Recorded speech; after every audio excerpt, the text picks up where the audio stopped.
La lunette sur mesure, un service qui devrait être remboursé par la sécurité sociale tant elle est utile et surtout confortable. Un propos ô combien osé et dicté par la maison Lissac elle-même. Le sur-mesure, on aime. Le sur-mesure à la cote et dans tous les domaines. Il n'y avait donc aucune raison pour que la lunette échappe à la lame de fond. Forte de ce constat, la très célèbre maison Lissac a su en faire son cheval de bataille et mettre au service d'une demande contemporaine le savoir-faire d'une maison prestigieuse. La lunette a changé en fin des années 90. Avant, c'était une orthèse, une prothèse. Vous étiez malade, entre guillemets, vous aviez une tare, si je puis dire. En fin des années 90, ça a changé. La lunette est devenue un accessoire de mode. Et ça a commencé par le solaire, avant de toucher l'optique. Marquant qui change. D'accord. Le sur-mesure, ça traduit déjà l'envie de sortir des sentiers battus, de ne pas avoir la lunette de masse que tout le monde a avec le modèle et la référence. C'est de se personnaliser, de s'identifier à quelque chose, qui peut être une lunette qu'on a aimée, un modèle vintage qui a pu exister ou quelque chose dont on a envie de s'inspirer. Donc nos clients sont des gens qui viennent avec l'envie de se distinguer, soit parce qu'ils portent des lunettes depuis très longtemps et ont à peu près tout essayé et on revient toujours sur des mêmes schémas, des mêmes typologies de lunettes et ont envie de se lâcher ou d'exprimer quelque chose.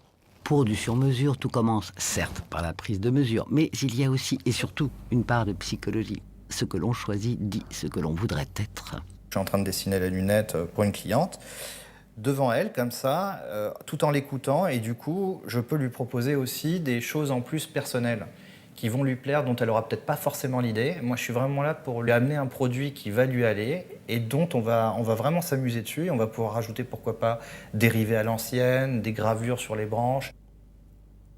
Pour cette lunette, ce qui était très très sympa, c'est que justement cette cliente voulait une monture assez épaisse. Donc du coup, j'ai commencé à lui dessiner devant elle cette forme. Après, je lui représente sur l'ordinateur en plan technique, en vue de face, vue de côté, qui va permettre, moi derrière, de passer en modélisation 3D et de sortir le prototype en impression 3D. Ce qui nous permettra de passer du dessin à la réalité en voyant si tout va bien, si tout tombe bien au niveau du nez, au niveau de la taille de la lunette, l'épaisseur de la monture par rapport au verre aussi que je dois avoir avec les opticiens.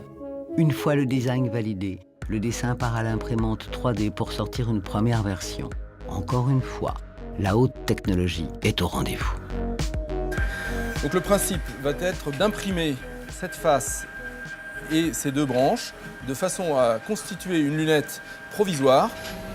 Je vous montre ce que représente une lunette 3D une fois terminée. C'est donc une monture en plastique, en résine noire, dont les branches ont été fabriquées. Vous voyez que la lunette qui va être envoyée au porteur dans le magasin d'optique, on l'habille avec des verres, ressemble déjà à ce que pourrait être sa monture finale. Si le modèle convient, alors les mesures sont transmises à la fraiseuse elle-même qui découpe les plaques finales. La face est donc sortie de la fraiseuse et maintenant commence tout le travail de nos artisans, à savoir l'habillage de cette lunette et la transformation en une lunette définitive pour être vendue. Qu'est-ce qu'on va faire? On va évidemment incruster les différents éléments de plaque qui ont déjà été prévus, éventuellement y mettre des rivets ou des vis comme ça peut être le cas sur ce modèle-ci, des inserts de plaques métalliques, des gravures diverses et variées au gré du client. Donc ça c'est un travail qui va demander quelques temps, fait par des artisans complètement à la main. Cette lunette va donc encore subir au moins 5 heures de travail avant de pouvoir prétendre être une lunette. Un travail minutieux en excellence, car là où il y a du sur-mesure, il n'y a pas de limite.